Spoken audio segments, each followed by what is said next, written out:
അടിപൊളിയായിട്ട് വറുത്തരച്ചൊരു ബീഫ് കറി ഉണ്ടാക്കിയ കേട്ടോ. നമ്മൾ 1/2 കിലോ ബീഫ് ആയിട്ട് ഉണ്ടാക്കണത്.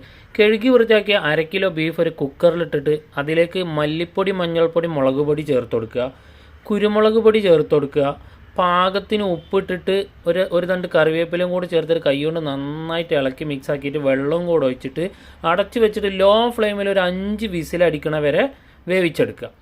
എന്നിട്ടൊരു പാൻ അടുപ്പത്ത് വെച്ച് ചൂടായി വരുമ്പോൾ അതിലേക്ക് കുറച്ച് വെളിച്ചെണ്ണ ഒഴിച്ചെടുത്താൽ മതി. പട്ട, ഏലം, ഗ്രാമ്പു ഇട്ടിട്ട് അരമുറി തേങ്ങ കൂടി ഇട്ട് കൊടുക്കുക. ചെറിയ ഉള്ളി, കറിവേപ്പില, പെരിഞ്ചീരകം ഇട്ടിട്ടൊന്ന് വറുത്തെടുക്കുക. ഇത് വറുത്ത് റെഡിയായി വരുമ്പോൾ അതിലേക്ക് മല്ലിപ്പൊടി, മഞ്ഞൾപ്പൊടി, മുളക് പൊടി ചേർത്ത് കൊടുക്കുക.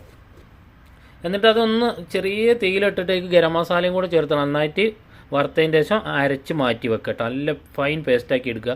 എന്നിട്ട് നമുക്ക് മസാല ഉണ്ടാക്കുക. കടായി അടുപ്പത്ത് വെച്ച് ചൂടായുമ്പോൾ വെളിച്ചെണ്ണ ഒഴിക്കുക. അതിലേക്ക് 2 ചെറിയ സവാള അരിഞ്ഞതും കറിവേപ്പിലും ഉപ്പും കൂടെ ചേർത്തിട്ട് ആ സവാള വെന്ത് വരുമ്പോഴേക്ക് ഇഞ്ചി, വെളുത്തുള്ളി, പച്ചമുളകും കൂടെ ചതച്ചിട്ട് കൊടുക്കുക. അത് വെന്ത് വരുമ്പോഴേക്ക് തക്കാളി ചേർത്ത് കൊടുക്കുക. അതൊന്ന് ഇളക്കി വേവിക്കുക. ഏകദേശം ഒന്ന് വെന്ത് വരുമ്പോൾ നമ്മൾ അരച്ച അരപ്പ് അതിലേക്കാണ്ട് ഒഴിച്ചു കൊടുക്കുക. എന്നിട്ട് തിള വരുമ്പോൾ നമ്മൾ വേവിച്ച് മാറ്റി വെച്ച ബീഫ് വെള്ളത്തോടെ അയക്കാണ്ട് കൊട്ടി കൊടുക്കട്ടെ. ഇനി വെള്ളം വേണമെങ്കിൽ ചൂടുവെള്ളം ഒഴിച്ചു കൊടുക്കണം കേട്ടോ. എന്നിട്ട് ഇതിൻ്റെ മേലെ കൂടെ കുരുമുളകിൻ്റെ പൊടിയാണ്ട് ഇട്ട് കൊടുക്കുക.